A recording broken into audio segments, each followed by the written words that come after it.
안녕하세요. 오늘 저희가 함께 살펴볼 자료들은 예수님의 제자 빌립에 관한 것들인데요.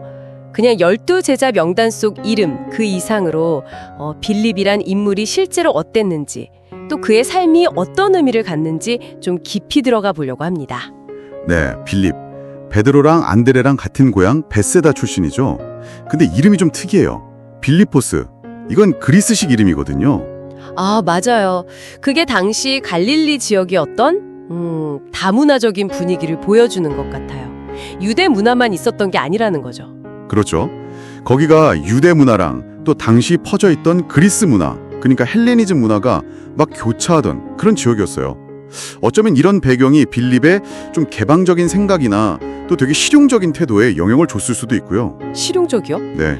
아, 예수님이 나를 따르라 했을 때 바로 반응했던 걸 보면 그런 면이 네. 즉각 반응했죠. 그리고 바로 친구 나다나엘에게 달려가서 우리가 메시아 만났다 하고 그를 예수님께 인도할 만큼 초기부터 열정이 대단했어요. 자, 그럼 이제 빌립의 좀 더 구체적인 활동들, 그의 특징을 한번 볼까요? 요한복음에 특히 빌립 얘기가 좀 나오잖아요. 네, 맞아요.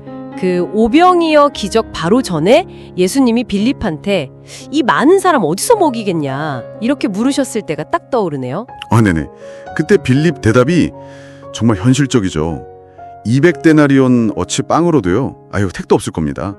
조금씩 나눠줘도 부족해요. 뭐 이런 식으로 계산을 딱 내놓잖아요. 네, 거의 뭐 당시 노동자 1년치 품삯인데 그걸로도 안 된다니 진짜 계산이 빨랐네요. 그렇죠. 그게 빌립의 어떤 합리적이고 실용적인 면을 잘 보여주는 대목이에요.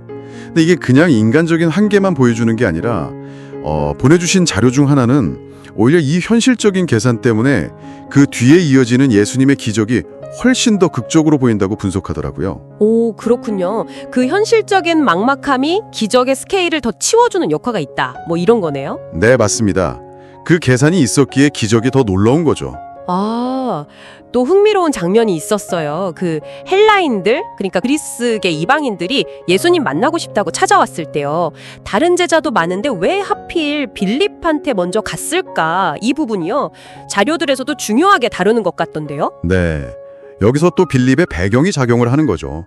그 그리스식 이름, 또 갈릴리 출신이라는 거. 이런 점 때문에 아마 이방인들 입장에서는 좀 더 뭐랄까 말 붙이기 편한 사람으로 느껴졌을 가능성이 커요. 아, 일종의 문화적인 다리 역할 같은 거군요. 그렇죠. 그래서 이게 그냥 개인적인 만남 주선이 아니라 복음이 유대인 넘어서 이방인에게로 확장되는 되게 상징적인 순간으로도 해석이 돼요. 그런데 빌립이 바로 예수님께 안 가고 안드레랑 먼저 상의하잖아요. 네, 그 점도 중요해요. 혼자 결정하기보다는 공동체 안에서 특히 같은 고향 출신인 안드레와 먼저 의논하고 그 다음에 예수께 전달하는 모습. 이게 또 그의 신중함 그리고 공동체 내에서 어떤 연결자 역할을 했는지 보여주는 것 같아요. 그렇군요. 그리고 요한복음 14장에 나오는 그 질문, 아버지를 보여달라는 요청. 이거 정말 대담하지 않나요? 네, 정말 본질적이면서도 어떻게 보면 좀 당돌한 질문이죠. 주님, 저희에게 아버지를 보여주십시오. 그러면 족하겠습니다. 바로 이 질문 때문에 예수님께서 그 유명한 말씀, 나를 본 자는 아버지를 보았다는 그 가르침을 주시게 되잖아요. 당신과 성부 하나님이 얼마나 깊이 하나인지 그 일체성에 대한 아주 중요한 계시를 이끌어낸 거죠. 와, 그러니까 빌립의 그 솔직하고 간절한 질문이 엄청난 신학적 가르침을 끌어낸 거네요? 맞습니다. 그가 그냥 현실적인 계산만 하던 사람이 아니라 진리에 대해서 정말 깊은 갈망을 가진 인물이었다는 걸 보여주는 거예요. 성경 기록 이후의 행적은 사실 전승에 많이 의존하는데 주로 소아시아, 지금의 터키 지역에서 활동했다고 전해지죠. 네, 맞아요.